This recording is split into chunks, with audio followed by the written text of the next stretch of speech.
তাহলে আমরা সরাসরি ক্লাসে চলে আসতেছি, আর কোনো কথা বলবো না, যা বলার ক্লাসের শেষে বলবো। আবার প্রথম থেকে আমি একবার বলে দিচ্ছি। হ্যাঁ, আমাদের আজকের ক্লাস হচ্ছে মূল দুইটা টপিকস নিয়ে, যে দুইটা টপিকস খুবই গুরুত্বপূর্ণ জার্মান ভাষার জন্য। হ্যাঁ, আপনি জার্মান ভাষা শেখার জন্য এই দুইটা টপিকস অনেক গুরুত্বপূর্ণ। তো এই জন্য ক্লাসটা একটু মনোযোগ সহকারে সবাই দেখেন এবং বোঝার জন্য চেষ্টা করবেন। তো ওই দুইটা টপিকস হচ্ছে ফ্যারজনাল ফনোমেন, আর একটা টপিকস হচ্ছে আপনার ভার্ব কনজুগেশন। হ্যাঁ, যে দুইটা ব্যতীত আপনি মনে করেন যে জার্মান ভাষা বলতেও পারবেন না, লিখতেও পারবেন না, কিছু করতে পারবেন না। হ্যাঁ, খুবই গুরুত্বপূর্ণ দুইটা টপিকস। তো আমরা এখন নিচে প্রথম টপিকস নিয়ে আলোচনা করব। হ্যাঁ, ফ্যারজনাল ফনোমেন নিয়ে প্রথমত। তো সরাসরি আমরা ফ্যারজনাল ফনোমেনে চলে আসি। দেখেন, এক নম্বরে রয়েছে ফ্যারজনাল ফনোমেন, অর্থাৎ যেটার বাংলা অর্থ হচ্ছে ব্যক্তিবাচক সর্বনাম। আরও যদি ভালোভাবে বলতে চান, এখানে আমরা আরও ব্যাখ্যা করে লিখে দিছি যে দেখেন, ফ্যারজনাল ফনোমেন হলো সেই শব্দসমূহ যা একটি বাক্যে বিষয় বা ব্যক্তির নির্দেশ করে। এগুলোকে বাংলায় আমি, তুমি, সে, তারা, আমরা, হ্যাঁ ইত্যাদি বলা হয়ে থাকে। আশা করি সবাই বুঝতে পারছেন যে ফ্যারজনাল ফনোমেন কোনগুলো, এখানে যেহেতু আমরা সংজ্ঞা আকারে লিখে দিয়েছি। হ্যাঁ, তো আমি, তুমি, সে, তারা, আমরা, এগুলাকে সাধারণত ফ্যারজনাল ফনোমেন বলা হয়ে থাকে। ওই বাংলাগুলার জার্মানটাই আমরা আজকে শিখব। হ্যাঁ, খুবই সিম্পল। এই প্রথম আমাদের যে টপিকটা, এটা খুবই সিম্পল, শুধুমাত্র একটু মুখস্থ করে নেবেন। তো ওই চার্টটা আমরা নিচে দিয়ে দিয়েছি, যে দেখেন ফ্যারজনাল ফনোমেনের লিস্ট। তো লিস্টটা দেখে দেখে আপনি শুধু মুখস্থ করে নেবেন যে এখানে আমাদের দেওয়াই আছে ব্যক্তিবাচক সর্বনাম ইস, ডু, এ, জি, এস, ভিয়া, ইয়, জি, জি। হ্যাঁ, এখানে আরেকটা জি থাকে। ওই জিটা যে কথা, এই জিও মানে একই কথা হয়, এই জন্য এখানে আর দেওয়া হয়নি। তো আপনারা চাইলে এখানে লিখে নিতে পারেন, ছোটো হাতের একটা জি থাকে। তো তাহলে এভাবে যে জার্মানে আছে, এই জার্মান টু বাংলাটা শুধুমাত্র ট্রান্সলেট করে করে শব্দ অর্থের মতো মুখস্থ করবেন। যে ই সত্য আমি, ডু অর্থ তুমি, এ অর্থ সে, অর্থাৎ পুরুষবাচকের ক্ষেত্রে। হ্যাঁ, সে কিন্তু আমরা মেয়েদেরকেও বুঝাই এবং পুরুষদেরকেও বুঝাই। তো আপনি কোনটা মেয়েদেরকে বুঝাবেন, কোনটা ছেলেদেরকে বুঝাবেন, সেটা এখানে আমরা ব্রেকেটে লিখে দিয়েছি অলরেডি। যে এটা হচ্ছে সে, এটা আপনি পুরুষের ক্ষেত্রে ব্যবহার করবেন। আর জি, এটা হচ্ছে সে, এটা মহিলার ক্ষেত্রে আপনি ব্যবহার করবেন। এরপরে এস, এস অর্থ হচ্ছে আপনার এটি বা ইহা। এরপরে হচ্ছে ভিয়া, ভিয়া অর্থ হচ্ছে আমরা। ইয়, ইয় অর্থ হচ্ছে তোমরা। আর জি, জি অর্থ হচ্ছে আপনি।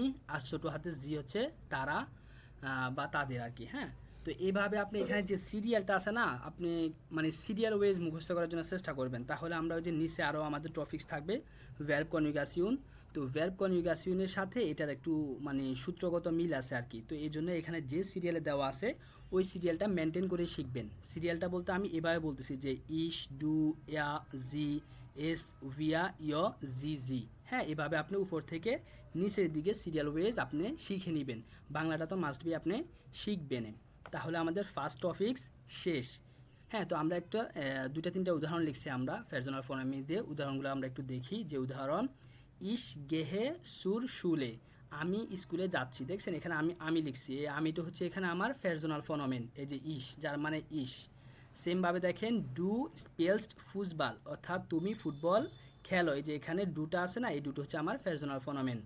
সেমভাবে দেখেন, জি ল্যান্ড ডয়েচ, অর্থাৎ সে জার্মান শিখে, এই যে এখানে জিটা আছে, এটা হচ্ছে আমার ফ্যারজনাল ফনোমেন, অর্থাৎ সে, হ্যাঁ পুরুষবাচককে বোঝাচ্ছে, সে জার্মান শিখছে। তাহলে এই হচ্ছে আমাদের ফ্যারজনাল ফনোমেন। এগুলো যে আমি, তুমি, সে, তারা, আমরা, এগুলাকে ফ্যারজনাল ফনোমেন বলা হয়ে থাকে। খুবই সিম্পল একটা বিষয়। এখানে কারো কোশ্চেন আছে ফ্যারজনাল ফনোমেনের ভিতরে?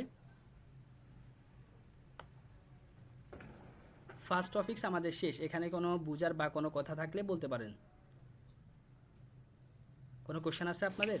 না ভাইয়া, না ভাইয়া। আচ্ছা, ঠিক আছে, তাহলে আমরা এখন সেকেন্ড টপিক্সে চলে যাবো। আসেন, সেকেন্ড যে টপিক্স আমরা আজকে শিখবো এটা খুবই গুরুত্বপূর্ণ, একটু মনোযোগ দিবেন। যে 2 নাম্বার টপিক্স, ভার্বের কনজুগেশন কি। হ্যাঁ, মানে ভার্বের কনজুগেশন সম্পর্কে আমরা জানবো। তো ভার্বের কনজুগেশনটা কি সেটা আমরা বাংলাতে লিখলাম। তো দেখি আমরা যে জার্মান ভাষায় প্রতিটি ভার্ব, অর্থাৎ বাংলাতে যেটাকে ক্রিয়া বলা হয়ে থাকে, হ্যাঁ ব্রেকেটে এটা বাংলাটা লেখা হয়েছে। তো জার্মান ভাষায় প্রতিটি ভার্ব এর কনজুগেশন নির্ভর করে যে ফ্যারজনাল প্রনোমেন। হ্যাঁ, এখানে যে ব্রেকেটে ব্যক্তি লেখা আছে ওটা ফ্যারজনাল প্রনোমেনের বাংলা অর্থটা লিখে দেওয়া, যে ফ্যারজনাল প্রনোমেন ব্যবহার করা হয়েছে তার উপর। অর্থাৎ যে আপনি প্রতিটি বার্ব, হ্যাঁ প্রতিটি বার্ব যখন আপনি কনজুগেশন করবেন, ওই কনজুগেশনটা আপনার সব সময় অল টাইম নির্ভর করবে কার উপরে? ফ্যারজনাল প্রনোমেনের উপরে। একটা সেন্টেন্সে যখন আপনি একটা ভার্ব ব্যবহার করবেন, তখন আপনাকে ভার্বটা কনজুগেশন করে বসাতে হয়। ওই কনজুগেশনটা আপনি কার উপর নির্ভর করে করবেন? ফ্রেজনাল ফনেমের উপরে নির্ভর করে করতে হয়, সেটাই আমরা এখানে লিখলাম। এরপর লিখলাম কি, প্রতিটি ব্যক্তি অনুযায়ী ক্রিয়া ধাতুর শেষাংশ পরিবর্তন করতে হয়। অর্থাৎ যে পরিবর্তনটা হয় সেটা হচ্ছে ভার্বের শেষ অংশটা। হ্যাঁ, ভার্বের যে কনজুগেশন করবেন, তো ভার্বের আমরা পুরো অংশটা পরিবর্তন করি না, আমরা ভার্বের একমাত্র শেষ অংশটা আমরা পরিবর্তন করে থাকি। সেই লেখাটা আমরা এখানে বাংলাতে লিখলাম। আচ্ছা, চলেন নিচে গেলে আমরা আরও ক্লিয়ার হয়ে যাব। তো এরপর লিখলাম আমরা সাধারণ ভার্বের কনজুগেশনের নিয়ম। হ্যাঁ, তো দেখেন আমরা এখন ভার্বের কনজুগেশনের নিয়মটা দেখব। ভার্বের মূল ধাতু থেকে শেষের ই এন অথবা এন বাদ দিয়ে তার সাথে নির্দিষ্ট সংযোজন যুক্ত করতে হয়। মানে ওই যে উপরের কথাটাই এখানে আবার লেখা হয়েছে। আপনি জার্মান ভাষা ভার্ব কিভাবে চিনবেন? হ্যাঁ, জার্মান ভাষা আপনি ভার্ব চিনবেন, ভার্বের শেষে ই এন অথবা এন থাকবে। তবে 95% বা 70% 99% আপনি দেখবেন যে ইএন রয়েছে। হ্যাঁ, তবে অল্প কিছু ভার্বের শেষে শুধু এন পাবেন। তো আপনি তাহলে যে কোনো ওয়ার্ডের শেষে হ্যাঁ যদি ইএন দেখতে পান, তাহলে মনে করবেন যে ওটা হচ্ছে জার্মান ভাষার ভার্ব। হ্যাঁ, তো ওই ভার্বের শেষ অংশটা যে ইএনটা রয়েছে, ইএন অথবা যে এনটা থাকে, ওই ইএন অথবা এনটা আপনাকে পরিবর্তন করতে হয়। মানে ইএন অথবা এনের সংযোজন করতে হয়। আর ভার্বের যে অংশটা থাকবে প্রথমে, ওই অংশটা ঠিক থাকে, শুধুমাত্র ইএন অথবা এনটা আপনি সংযোজন করবেন। ওই কথাটাই এখানে আমরা লিখলাম। তো আপনি যে ইএন অথবা এনটা যে সংযোজন করবেন, হ্যাঁ, যে পরিবর্তন করবেন, তো এটা আপনি কিভাবে করবেন সেটা আমরা নিচে সূত্র আকারে লিখে দিছি। হ্যাঁ, যে কার ক্ষেত্রে আপনি কি বসাবেন, ইএনটা যে উঠাই দিয়ে আপনি সংযোজন করবেন বা এনটা যে উঠাই দিয়ে আপনি সংযোজন করবেন, তো আপনি কিভাবে সংযোজন করবেন সেটা সূত্র নিচে দেওয়া আছে, এটা আপনারা মুখস্থ করে নেবেন। হ্যাঁ, সূত্রটা হচ্ছে কি, যে আমরা প্রথমত ফ্রেজনাল ফনোমেনগুলো সিরিয়াল ওয়েজ লিখলাম। তো আমরা তো আগেই বলে দিছি কিন্তু, হ্যাঁ, ভার্বের কনজুগেশনটা কার উপর নির্ভর করে? ফ্রেজনাল ফনোমেনের উপরে নির্ভর করে। তো এই জন্য আমরা প্রথমে সর্ববামে আমরা ফ্রেজনাল ফনোমেনগুলো সিরিয়াল ওয়েজ লিখে নিলাম। এরপরে আমরা যে ফ্রেজনাল ফনোমেনের উপর যেহেতু নির্ভর করে ভার্ব কনজুগেশন হয়, তো ওইটার উপরে নির্ভর করে আমরা এখন ডানে, হ্যাঁ, যে ইসের ক্ষেত্রে এই ইস ফ্রেজনাল ফনোমেন একটা, হ্যাঁ, তো ইসের ক্ষেত্রে আপনি ইএন অথবা এনটা উঠাই দিয়ে কি সংযোজন বসাবেন? এই যে ইটা সংযোজন বসাবেন। হ্যাঁ, ইসের ক্ষেত্রে তাহলে আমাদের সংযোজন কি হবে? ভার্ব কনজুগেশনের ই হবে। ডু এর ক্ষেত্রে হবে এসটি, এর জি এস এর ক্ষেত্রে হবে টি, আর ভি এর ক্ষেত্রে ইএন, ইয়র এর ক্ষেত্রে টি, জি এর ক্ষেত্রে ইএন। হ্যাঁ, আপনার কাছে একটু মানে হিজিবিজি লাগবে, সমস্যা নেই, নিচে যখন আমরা দেখব, কয়েকটা উদাহরণ যখন দেখব, তখন দেখবেন যে একবারে ক্লিয়ার হয়ে যাবেন। বাট আপনি এটা কি করবেন? এটা মুখস্থ করবেন। হ্যাঁ, যে জিনিসটা আমি মুখস্থ করার জন্য বলতেছি, ওই জিনিসটা মুখস্থ করে নেবেন আপনারা। তাহলে আপনি এভাবে মুখস্থ করবেন যে ইসের ক্ষেত্রে ই, ডু এর ক্ষেত্রে এস টি, এর জি এস এর ক্ষেত্রে টি, মানে এর জি এস এর তিনোটার ক্ষেত্রে একটা কনজুগেশন হয়। হ্যাঁ, সেটা হচ্ছে ইএন উঠাই দিয়ে টি বসাতে হয়। এরপরে দেখেন ভিয়ার ক্ষেত্রে ইএনে থেকে যায়, ইয়রের ক্ষেত্রে টি বসে, এরপরে জি এর ক্ষেত্রে ইএন থেকে যায়। হ্যাঁ, তো এভাবে আপনি যেভাবে আসে এভাবে শুধুমাত্র মুখস্থ করে নেবেন যে ই এস টি টি ইএন টি ইএন, এভাবে আপনি সিরিয়াল ওয়েজ উপর থেকে নিচে মুখস্থ করে নেবেন। হ্যাঁ, আপনি উপর থেকে নিচে সিরিয়াল ওয়েজ তো ফ্রেজনাল ফনোমেনগুলো প্রথমেই মুখস্থ করবেন। এরপর যেহেতু ফ্রেজনাল ফনোমেনগুলো আপনার সিরিয়াল ওয়েজ মুখস্থ আছে, এখন শুধুমাত্র এই সূত্রটা মুখস্থ করবেন যে ই এস টি টি ইএন টি ইএন। হ্যাঁ, আপনি ওই যে মনে মনে ফ্রেজনাল ফনোমেনগুলো বলে ফেলতে পারবেন যে প্রথম অক্ষরটা আমার ইসের ক্ষেত্রে হয়, দ্বিতীয় ওয়ার্ডটা আমার ডু এর ক্ষেত্রে হয়, এটা আপনি মিলাই ফেলতে পারবেন মাথার মধ্যে। তাহলে আপনি যেভাবে আপনার সুবিধা হয় আপনি ওইভাবে মুখস্থ করবেন মোট কথা। আচ্ছা, যেহেতু এখন আমাদের সূত্রটা জানা হয়েছে, হ্যাঁ, ভার্ব কনজুগেশনের সূত্রটা যেহেতু আমরা জানছি, এখন চলেন আমরা একটু কনজুগেশন করে দেখব। তো উদাহরণ হিসেবে আমরা স্পিএলএন, হ্যাঁ, যেটার বাংলা অর্থ হচ্ছে খেলা করা, এই স্পিএলএন হচ্ছে একটা ভার্ব। দেখেন এই ভার্বের লাস্টে কিন্তু ইএন রয়েছে। হ্যাঁ, আমি আগেই বলেছি একবার 95% ভার্বের শেষে আপনি ইএন দেখতে পাবেন, এনটা খুব কম পাবেন, তবে ইএন মাস্ট বি থাকেই। তো এটা হচ্ছে একটা ভার্ব। এই ভার্বের কনজুগেশনটা আমরা এখন দেখব। উপরে যেহেতু আমরা ভার্ব কনজুগেশনের সূত্রটা দেখছি বা বুঝছি, মুখস্থ করছি, এখন আমরা একটা ভার্বের ক্ষেত্রে প্রয়োগ করে দেখব যে কিভাবে সে কাজ করে থাকে। তো দেখেন প্রথমত যে সর্ববামে আমরা সিরিয়ালটা দিছি, এটা হচ্ছে ফ্রেজনাল ফনোমেন। হ্যাঁ, আমরা আগেই কিন্তু বলে দিয়েছি যে ভার্ব কনজুগেশন সবসময় ফ্রেজনাল ফনোমেনের উপর ভিত্তি করে হয়ে থাকে। তো এই জন্য আমরা প্রথমে লিখলাম কি ফ্রেজনাল ফনোমেন। এই ফ্রেজনাল ফনোমেন হচ্ছে এই যে আপনার এগুলা, হ্যাঁ, যে নিচে সিরিয়ালের সর্ববামে এগুলো হচ্ছে ফ্যাজনাল ফোনামেন। এরপর দেখেন সর্ব ডানে আমরা একটা বার্ব নিছি, বার্বটা হচ্ছে স্পিএলএন, যেটার বাংলা অর্থ হচ্ছে খেলা করা। হ্যাঁ, তো এই স্পিএলএনটা আমরা এখন দেখি কিভাবে সে কনজুগেশন হয়। ইসের ক্ষেত্রে এই যে স্পিএলএন, স্পিএলএন হচ্ছে কিন্তু আপনার মূল বার্ব। হ্যাঁ, এই মূল বার্বটা যখন আপনি ইসের ক্ষেত্রে ডুয়ের ক্ষেত্রে কিভাবে বসাবেন, একটা সেন্টেন্সে যখন আপনি আমির সাথে বসাবেন, তোমার সাথে বসাবেন, তার সাথে বসাবেন, সেই সাথে বসাবেন, অর্থাৎ এই ফ্যাজনাল ফোনামেনের সাথে যখন আপনি এই বার্বটা বসাবেন, তখন আপনাকে এই বার্বটা পরিবর্তন করে অর্থাৎ সংযোজন করে আপনাকে বসাতে হয়। সেই সংযোজনটাই আমরা শিখতেছি। তো ইসের ক্ষেত্রে এই সংযোজনটা কি হবে, ইসের ক্ষেত্রে হয়ে যাবে স্পিএলএ, অর্থাৎ এই যে স্পিএলএন থেকে স্পিএলএ হয়ে গেছে, অর্থাৎ এনটা বাদ পড়ে যাবে। ওই যে উপরে আমরা শিখে আসছি, কিন্তু এই যে ইসের ক্ষেত্রে কি হয়, ইসের ক্ষেত্রে ভার্ব কনজুগেশনের লাস্টে শুধুমাত্র একটা ই বসে। ইয়ানটা যে থাকে ওই ইয়ানটা উঠাই দিয়ে অথবা ইয়ানের শুধুমাত্র ইটা থাকে, এনটা বাদ পড়ে যায়, যেভাবে আপনি বুঝেন। হ্যাঁ, হতে পারে কি ইয়ানটা উঠাই দিয়ে সূত্রের ই বসছে, অথবা আপনি ধরে নিতে পারেন যে ইয়ানের এনটা বাদ পড়ে গেছে, ইটা থেকে যাবে। হ্যাঁ, যেভাবে আপনি বুঝতে পারেন সহজে। তাহলে সূত্র থেকে আমরা শিখছি যে ইসের ক্ষেত্রে সবসময় কি হয়, ভার্বের কনজুগেশন ই হয়। তো এইটা কোথায় বসে, ওই যে ভার্বের লাস্টে যে ইএনটা থাকে ওই যে ওইটার কনজুগেশন করা হয় আর কি। হ্যাঁ, ওইটার পরিবর্তে বসে। তো এই যে ইএনের পরিবর্তে আমরা কি বসাবো, ইএনের পরিবর্তে আমরা সূত্রের ই বসাবো, এই জন্য ইসের ক্ষেত্রে এই যে স্পিএলএ হয়েছে। এরপর আসেন ডুয়ের ক্ষেত্রে, দেখেন ডুয়ের ক্ষেত্রে এই যে মূল ভার্ব হচ্ছে আমার স্পিএলএন। হ্যাঁ, স্পিএলএনটা ডুয়ের ক্ষেত্রে কি হয়ে গেছে দেখেন তো, স্পিএলএনটা হয়ে গেছে স্পিলসড। স্পেলিংটা কী হয়ে গেছে, স্পিলসড, অর্থাৎ লাস্টে ইয়ানটা পরিবর্তন হয়ে যে সূত্রের এসটিটা বসে গেছে। স্পিএলএনের লাস্টে কিন্তু ইয়ান রয়েছিল, হ্যাঁ ইয়ান থাকছিল, বাট এখন আমরা সূত্রতে এই যে দেখছিলাম কি, যে যখন আমরা কনজুগেট করব, বাক্য গঠন করতে যাব, তখন যদি ডুয়ের সাথে যখন আমরা স্পিএলএনটা বসাতে যাব, অথবা যে কোনো বার্ব, শুধু স্পিএলএন না, হ্যাঁ আমি স্পিএলএন দিয়ে বুঝাচ্ছি, বাট যে কোনো বার্ব, রেগেল মেসেজ বার্ব আর কি, ওটা একটু নিচে গেলে আরও ব্যাখ্যা করে বলবো। তো যে কোনো বার্ব মানে রেগেল মেসেজ বার্ব, ওই ভার্বের ক্ষেত্রে আপনি ডুয়ের ক্ষেত্রে কি করবেন, ওই ভার্বটার ইএনটা উঠাই দিয়ে এসটিটা বসাবেন। এই জন্য আমরা কি করছি, যে মূল ভার্বের ইএনটা উঠাই দিয়ে ডুয়ের জন্য কি বসাইছি, স্পিএলসড, অর্থাৎ এসটি বসাইছি। একজন আসছে আধা ঘন্টা পরে ক্লাসে মনে হয়, নাকি হাত তুলছেন? আচ্ছা ঠিক আছে, প্রশ্নটা একটু পরে শুনে আমি বুঝাইনি। হ্যাঁ, এরপর প্রশ্ন করেন। তাহলে ডুয়ের ক্ষেত্রে আমার কি হয়েছে, ওই যে ইএনটা উঠাই দিয়ে আমি সূত্রের এসটি বসাইছি। সেমভাবে এর জি এস, হ্যাঁ এই তিনোটার ক্ষেত্রেই ইএনটা উঠাই দিয়ে আপনাকে টি বসাতে হবে। এই যে দেখেন তিনোটার ক্ষেত্রে আমরা বসালাম কি, এই যে এর জি এস।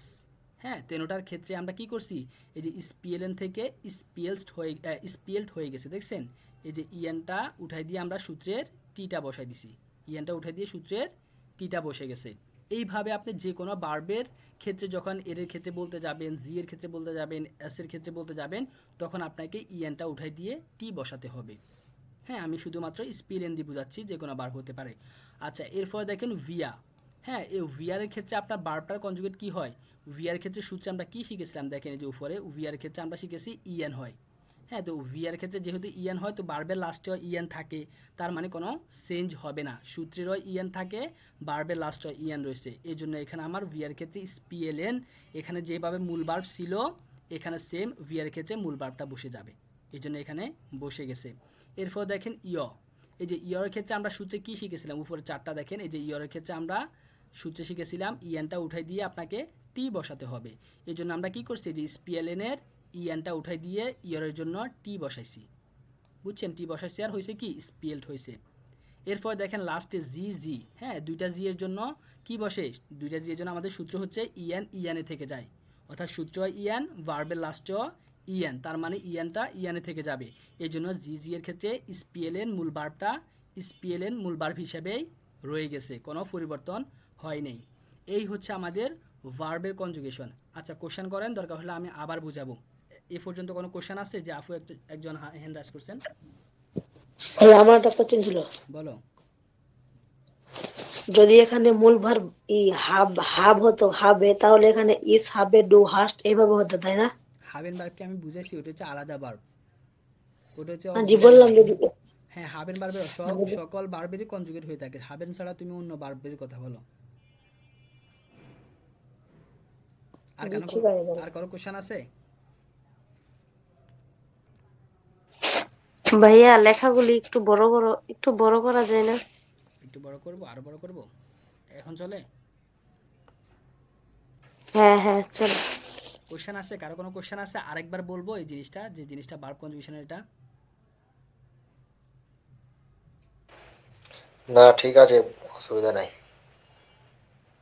বাকিরা তো কথাই বলে না। বাকিরা কি ক্লাসে নাই নাকি শুনতে পায় না, আমি বুঝতেছি না।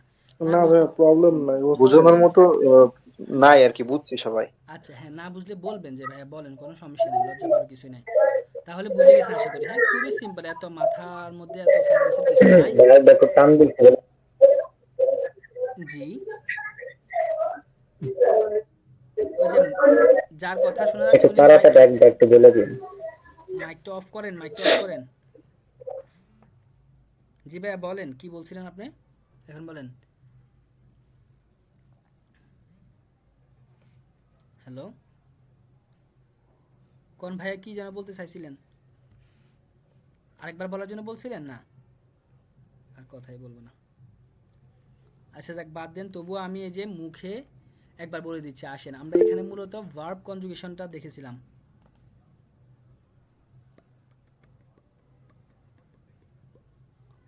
ভার্বের কনজুগেশনটা দেখেছি আমরা, হ্যাঁ, যে জার্মান ভাষায় আপনি ভার্ব কীভাবে চিনবেন সেটা আগে দিয়ে আমি বলেছিলাম, হ্যাঁ, মুখে বলে দিয়েছি। যে যদি আপনি কোনো ওয়ার্ডের শেষে যদি ইএন অথবা এন দেখতে পান, তাহলে মনে করবেন যে ওইটি হচ্ছে জার্মান ভাষার ভার্ব। হ্যাঁ, তবে 95%-এর ক্ষেত্রে আপনি ইএনই দেখতে পাবেন, এনটা খুবই কম পাবেন। হ্যাঁ, তো ইএন যুক্ত কোনো ওয়ার্ড দেখতে পেলে আপনি মনে করবেন যে এটা হচ্ছে ভার্ব। তো ওই যুক্ত ভার্বটা আপনি যখন কথা বলতে যাবেন, লিখতে যাবেন, হ্যাঁ, তখন আপনাকে ওই ভার্বটা ফ্যার্জনাল ফনোমেনার উপর ভিত্তি করে কনজুগেশন করে ব্যবহার করতে হয়। হ্যাঁ, অর্থাৎ আপনি যে মূল ভার্বটা শিখবেন, সহকারে যে মূল ভার্বটা শিখবেন, ওই মূল ভার্বটা আপনি প্রয়োগ করতে পারবেন না। ওটাকে আপনি কনজুগেশন করে, আপনাকে সংযোজন করে আপনি বাক্যের মধ্যে বলতে হবে অথবা লিখতে হবে। তো ওই সংযোজনটা আপনি কিভাবে করবেন, এই ফ্যার্জনাল ফনোমেন অনুযায়ী যেহেতু করবেন, তো ওইটা অনুসারে আমরা একটা সূত্র আছে আমাদের এখানে। হ্যাঁ, সূত্রটা আপনি মুখস্থ করে নেবেন, সূত্র অনুসারে আপনি কনজুগেশনটা করবেন। তো সূত্রটা মুখস্থ করে নিয়েন, টি এন, অর্থাৎ ইসের ক্ষেত্রে ই, ডু এর ক্ষেত্রে এস টি, এর জি এর ক্ষেত্রে টি, ভি এর ক্ষেত্রে ইএন, ইওর ক্ষেত্রে টি, জি এর ক্ষেত্রে ইএন। হ্যাঁ, এভাবে আপনি সূত্রটা মুখস্থ করে নেবেন। যেহেতু আপনার এখন সূত্র মুখস্থ করা শেষ, আমরা নিচে একটা উদাহরণ দিয়ে আপনাকে দেখাইছিলাম। হ্যাঁ, উদাহরণটা কি ছিল? উদাহরণটা ছিল স্পিএলএন ভার্ব নিয়ে। এই যে স্পিএলএন, এটা হচ্ছে একটা জার্মান ভাষার ভার্ব, লাস্টে ইএন রয়েছে, দেখছেন? এই ইএনটা নিয়ে আমাদের মূলত কাজ, বাকি অংশ কিন্তু ঠিক থাকে, শুধুমাত্র এই যে ইএনটা নিয়ে আমরা কাজ করতেছি। তো দেখেন এই ইএনটা কিভাবে পরিবর্তন হইতেছে। এই যে ইসের ক্ষেত্রে আমরা সূত্রে শিখেছিলাম কি, ইএনটা উঠে গিয়ে ই বসে। তো আমরা দেখেন ইএনটা উঠে দিয়ে আমরা শুধুমাত্র ইটা রাখছি, ইস স্পেল হয়েছে। সেমভাবে ডুয়ের ক্ষেত্রেও কী হবে, ডুয়ের ক্ষেত্রে আমরা সূত্রে শিখেছিলাম এসটিও হবে। হ্যাঁ, ইএনটা উঠে দিয়ে আপনাকে বসাতে হবে এসটি। এই সেমভাবে দেখেন আমরা এই যে মূল ভার্ব হচ্ছে স্পিএলএন, এই মূল ভার্বটা যখন আমরা ডুয়ের ক্ষেত্রে বসাতে যাব, তখন আমরা এই যে ইএনটা উঠাই দিয়ে আমাদেরকে এসটি বসাতে হবে। এই যে আমরা এসটি বসাই দিছি, তাহলে হয়ে গেছে ডুয়ের জন্য স্পিএলসড। হ্যাঁ, সেমভাবে দেখেন এর জিএস, হ্যাঁ, এই তিনটা ফ্যার্জনাল ফনোমেনের জন্য ভার্বের কনজুগেট হবে টি। এই যে দেখেন এই তিনটা ফ্যার্জনাল ফনোমেনের জন্য এই ভার্বের স্পেলেন থেকে স্পেলড হয়ে গেছে, অর্থাৎ লাস্টে টি হয়ে গেছে। হ্যাঁ, এই ইয়ানটা আমরা উঠাই দিয়ে লাস্টে কি বসাইছি, টি বসাইছি। এভাবে আপনি ভিআর ক্ষেত্রে সূত্র ইয়ান, ভার্বের লাস্ট ইয়ান, ইয়ান ইয়ান থেকে যাবে, কোনো পরিবর্তন হবে না। ইয়রের জন্য আমরা সূত্রে টি শিখেছিলাম, এই জন্য আমরা ইয়ানটা উঠাই দিয়ে টি বসাইলাম, স্পেলড হয়ে গেছে। সেমভাবে সূত্রে আমরা জি ফ্যার্জনাল ফরমের জন্য ইয়ান হবে। হ্যাঁ, ভার্বের কনজুগেশনের সূত্র ইয়ান হবে। তো আমরা জানি যে ভার্বের লাস্টে ইয়ান রয়েছে, এই জন্য সূত্রেরও ইয়ান, তো এই জন্য কোনো পরিবর্তন হবে না, ইয়ানটা ইয়ানে থেকে যাবে। তো মূল ভার্বটা বসে গেছে স্পিএলএন। এই হচ্ছে আমাদের মূল টপিক ভার্ব কনজুগেশনের। হ্যাঁ, এই জিনিসটা যদি আপনি না বুঝে থাকেন, তাহলে কিন্তু আপনি সামনে আগালে কিছুই বুঝতে পারবেন না, যে কীভাবে ভার্বটা কোথা থেকে কি হচ্ছে এটা আপনি বুঝতে পারবেন না। এই জন্য আমি বারবার করে আপনাদেরকে জিজ্ঞেস করতেছি, এখনও যদি না বুঝেন তাহলে বলতে পারেন, আমি অলরেডি 2বার বুঝেছি। যদি তাও না বুঝে থাকেন তাহলে বলতে পারেন, আমি আরেকবার বলবো। নাহলে কিন্তু এই যে নিচে গেলে কিন্তু আপনি বুঝতে পারবেন না যে সেন্টেন্সটা কীভাবে আসতেছে, ভার্বটা কীভাবে কনজুগেশন হচ্ছে। তো যেহেতু আমরা এখন ভার্বের কনজুগেশনটা বুঝতে পারছি, আমরা দুইটা উদাহরণ দেখি আসেন। হ্যাঁ, বাক্যের মধ্যে একবার উদাহরণ দিয়ে দেখি কীভাবে সে পরিবর্তন হয়। তো এখানে আমরা উদাহরণটা লিখলাম, প্রথম উদাহরণ লিখলাম ইস স্পিএলে ফুটবল, অর্থাৎ আমি ফুটবল খেলছি। এই যে দেখেন ইস, ইস্টে হচ্ছে আমার ফ্যাশনাল ফরামেন। এখানে আরেকটা টপিক সুন্দর করে লেখা উচিত ছিল, মানে বাক্য গঠনটা। বাক্য গঠনটা সাধারণত কী দিয়ে হয় আমি মুখে বলতেছি, একটু সবাই খেয়াল করবেন। হ্যাঁ, আমি মুখে কি বলতে চাচ্ছি। বাক্য গঠন করতে হলে আপনাকে 3টা উপাদান নিয়ে বাক্য গঠন করতে হবে জার্মান ভাষায়। 3টা উপাদানের মধ্যে একটা থাকবে আপনার সাবজেক্ট, একটা থাকবে আপনার ভার্ব, আর একটা থাকবে আপনার অবজেক্ট। হ্যাঁ, কি বলছি সবাই একটু খেয়াল করবেন আমি কি বলতে চাচ্ছি। হ্যাঁ, এই জিনিসটা এখানে লেখা হয়নি, আমি মুখে বলতেছি। আপনি জার্মান ভাষায় যে বাক্য গঠন করবেন, এই বাক্য গঠনের জন্য আপনার কয়টি উপাদান লাগবে? 3টি উপাদান লাগবে। 1 নম্বরে সাবজেক্ট লাগবে, 2য় নম্বরে আপনার ভার্ব লাগবে একটি, 3য় নম্বরে অবজেক্ট লাগবে। হ্যাঁ, কোনো সেন্টেন্সে আপনার অবজেক্টের প্রয়োজন হলে আনতে পারেন, প্রয়োজন না হলে আপনি অবজেক্ট ছাড়াও সেন্টেন্স গঠিত হয়, সমস্যা হয় না। তবে সাবজেক্ট আর ভার্ব মাস্ট বি আনতে হয় বাক্যের মাঝে। তো এখন দেখেন আমরা এখানে বাক্য গঠন করছিলাম, যেহেতু ভার্ব কনজুগেশন আমরা শিখছি, তো আমরা এখন এখানে বাক্যের মধ্যে দেখব যে সে কীভাবে কনজুগেশন হইতেছে। হ্যাঁ, তো আমরা জানি যে বাক্য গঠন করতে হলে 3টি উপাদান লাগে। এখানে আমাদের 3টি উপাদানে রয়েছে, খেয়াল করেন। সাবজেক্ট রয়েছে, এরপর আমাদের ভার্ব রয়েছে, এরপর আমাদের অবজেক্ট রয়েছে। হ্যাঁ, তো সাবজেক্টটা হচ্ছে আমার একটা ফ্যাশনাল ফরামেন। হ্যাঁ, সাবজেক্টের পরে আমার কি আসে? ভার্ব আসে, এবং যে ভার্বটা আসবে ওইটা আমাদেরকে কনজুগেশন করে বসাতে হবে। এটা সব সময় মাথার মধ্যে খেয়াল রাখবেন যে ভার্বটা যে সেকেন্ড পজিশনে আসে, একটা সেন্টেন্স যখন আপনি গঠন করবেন সেকেন্ড পজিশনে আপনাকে ভার্ব বসাতে হবে এবং ভার্বটাকে আপনি কনজুগেশন করে বসাতে হবে। তো সাবজেক্টের পরে যে আমার ভার্বটা যে আসছে, এটা কনজুগেশন কিসের উপর নির্ভর করে? ফ্যাশনাল ফরামেন অর্থাৎ সাবজেক্টের উপর নির্ভর করে। তো আমার এখানে সাবজেক্ট যেহেতু ইশ রয়েছে, ইশ ফ্যাশনাল ফরামেন রয়েছে, তো আমরা জানি যে ইশ ফ্যাশনাল ফরামেনের জন্য ভার্বের কনজুগেশনে কি হয়? ইএনটা উঠাই দিয়ে ই বসাতে হয়। এর জন্য স্পিএলএন থেকে এখানে স্পিএলএ হয়ে গেছে। আর একটা আমাদের অবজেক্টের প্রয়োজন হয়েছে ফুসবাল, ফুসবাল আমরা নিয়ে আসছি। তাহলে আমার বাক্য গঠন হয়ে গেছে। হ্যাঁ, সহিশুদ্ধভাবে বাক্য গঠন হয়ে গেছে। এখানে যদি আপনি যে স্পিএলএ না বলে যদি স্পিএলএন বলতেন, তাহলে আপনার এখানে বাক্যটা গ্রামারেটিক্যালি ভুল হয়ে গেছে। হ্যাঁ, যদি বলেন যে স্পিএলএন ফুসবাল, তাহলে আপনার ভুল হচ্ছে। হ্যাঁ, ভার্ব কনজুগেশন সঠিক কনজুগেশন করে আপনাকে বাক্য গঠন করতে হবে। তো এইভাবে আপনি যদি একটা উদাহরণ বুঝেন, সেকেন্ড উদাহরণগুলো, থার্ড উদাহরণ আপনি নিজে নিজে বুঝতে পারবেন। তবুও আমি বলে দিচ্ছি, দেখেন যে ডু স্পিলস টেনিস, অর্থাৎ তুমি টেনিস খেলছো। হ্যাঁ, প্রথম আমি একটা সাবজেক্ট আনছি, সাবজেক্টের জায়গায় আমি দেখতে পাচ্ছি আমার একটা ফ্যাশনাল ফরামেন ডু রয়েছে। হ্যাঁ, এরপরে আমি জানি যে কি বাক্য গঠনের ক্ষেত্রে সেকেন্ড পজিশনে একটা ভার্ব আসে। তো আমার ভার্বটা ছিল কি? স্পিএলএন। হ্যাঁ, এই ভার্বটা আমার মূল ভার্বটা ছিল স্পিএলএন। তো এখানে যেহেতু আমাকে ভার্বটা কনজুগেট করে বসাতে হয়, তাহলে আমি সূত্র মেনটেন করে বসাতে হবে। তো এখানে যেহেতু আমার ফ্যাশনাল ফরামেন ডু রয়েছে, আমি সূত্রে শিখেছিলাম কি ডু ফ্যাশনাল ফরামেনের জন্য ভার্বের কনজুগেশন হয় ইএনটা উঠাই দিয়ে এসটি বসাতে হয়। তো আমরা স্পিএলএন এর ইএনটা উঠাই দিয়ে এসটি বসাইছি। তাহলে আমাদের এখানে গ্রামারেটিক্যালি শুদ্ধভাবে আমাদের ভার্বটা বসছে, সেন্টেন্সটাও আমাদের শুদ্ধ হয়েছে যে ডু স্পিলস টেনিস, অর্থাৎ তুমি টেনিস খেলছো। সেমভাবে থার্ড উদাহরণটা দেখেন, ভিয়া স্পিএলএন সুজামেন, আমরা একসাথে খেলছি। হ্যাঁ, আমার সাবজেক্টে একটা ফ্যাশনাল ফরামেন ভিয়া রয়েছে। তো সাবজেক্টের পরে আমরা জানি যে একটা ভার্ব আনতেও হয়, তো আমাদের ভার্ব আনছি স্পিএলএন। হ্যাঁ, তো ভার্বটা কনজুগেশন আমরা শিখেছিলাম ভিয়ারের ক্ষেত্রে কোনো পরিবর্তন হয় না, অর্থাৎ ইএনটা ইএনএ থেকে যায়। হ্যাঁ, তো এখানে আমার ইএনটা ইএনএ থেকে গেছে, স্পিএলএন হিসেবে বসে গেছে। এরপর অবজেক্ট হিসেবে আমরা সুজামেন এনেছি। হ্যাঁ, তাহলে আমার শুদ্ধভাবে গ্রামারেটিক্যালি শুদ্ধভাবে আমার বাক্য গঠন হয়েছে। হ্যাঁ, ভিয়া স্পিএলএন সুজামেন, আমরা একসাথে খেলছি। হ্যাঁ, এই পর্যন্ত কি আপনাদের মাথার মধ্যে ঢুকছে বা বুঝতে পারছেন? যদি সমস্যা থাকে বলতে পারেন, এখনই বলেন, কোনো সমস্যা নেই। এই জিনিসটা যদি আপনি না বুঝে থাকেন তাহলে কিন্তু পরবর্তীতে সমস্যা হবে। এই যে তামিম ভাই, যে আপনি যে এখন আসছেন, আপনি কি আগে জয়েন করছেন নাকি প্রথম আসছেন এখন?